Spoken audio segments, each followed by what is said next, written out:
Okay friends, one of the first things we have to do is safely raise and support the rear of the vehicle so the wheel's off the ground. After that, if you have a center cover or hubcap, go ahead and remove that. Remove your 21mm lug nuts and then the wheel.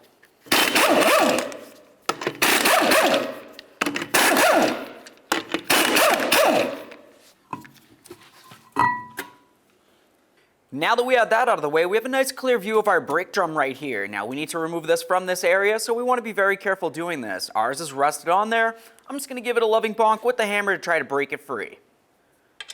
I'm just going to put one of these lug nuts on here just to protect me.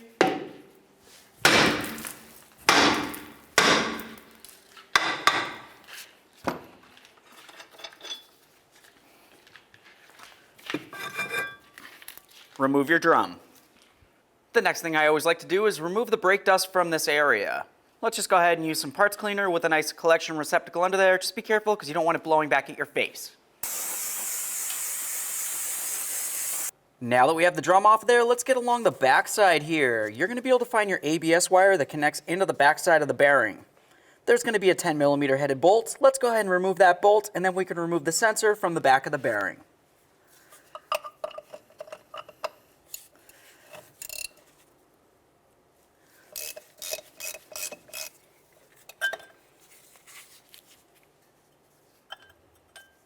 Inspect your sensor, make sure it doesn't look like it's broken or damaged in any way. Set it aside. Once you have the ABS wire out of the way, we're going to continue on to all 4 of our mounting bolts. We'll use a 17mm socket to remove them all.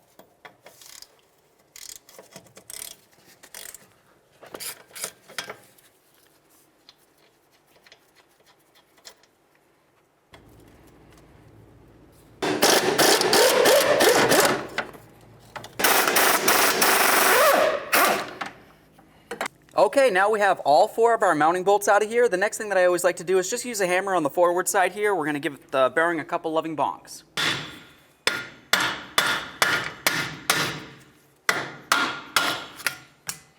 There it is, friends. Now that we have the bearing out of there, the next area that we want to pay attention to is this area that comes along the inside portion here. It's very common to have a lot of rust build up inside there, which of course is going to cause an issue with the bearing. You might have noticed it when you were trying to remove it originally. Let's go ahead and take care of that now with this brush. Just get out as much of this crud as possible and then clean it out with some parts cleaner. I also like to use a bore brush on the inside of all of my bolt holes. Now I'm just going to use a little bit of high temp grease. I'm going to go along this whole portion along this area. This is where the bearing's going to sit. This is going to help keep the moisture away from it. Next, let's go ahead and clean up the threads on all of our mounting bolts. After you have the threads cleaned up, go ahead and put on a little bit of red thread locker, and then we can get ready to install our brand new bearing. When you get ready to install the bearing, make sure you have this area right here facing down. Let's go ahead and slide it right into position here. Now we can take our mounting bolts from the back, we'll put them through and start snugging them up. Okay. Now as we start putting in the bolts, we're going to go ahead and start them all in. Once they're started, we can snug them up and then we'll torque them all to 65 foot-pounds.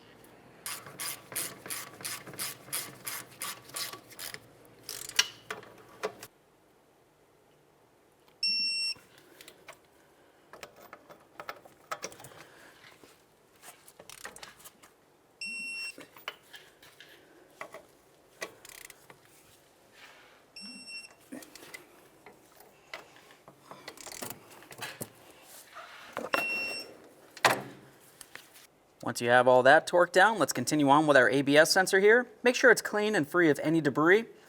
After that, go ahead and slide it right into position. Take that mounting bolt. This is something that you definitely do not want to use any thread locker on. We'll start this in, snug it up. Okay, bottomed out. Just give it a teeny bit more. It's just a small bolt. You don't want to break it. Make sure it's nice and secure. Now on the back side of our drum, we're going to go ahead and clean this off. This is the mating surface that's going to press directly up against that brand new bearing. Let's apply some copper never sees. Now we can get our drum on here.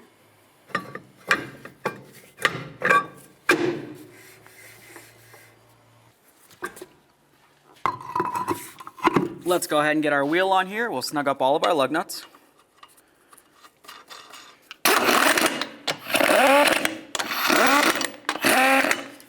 Now we can get the wheel back on the ground and we'll torque the lug nuts to 80 foot-pounds.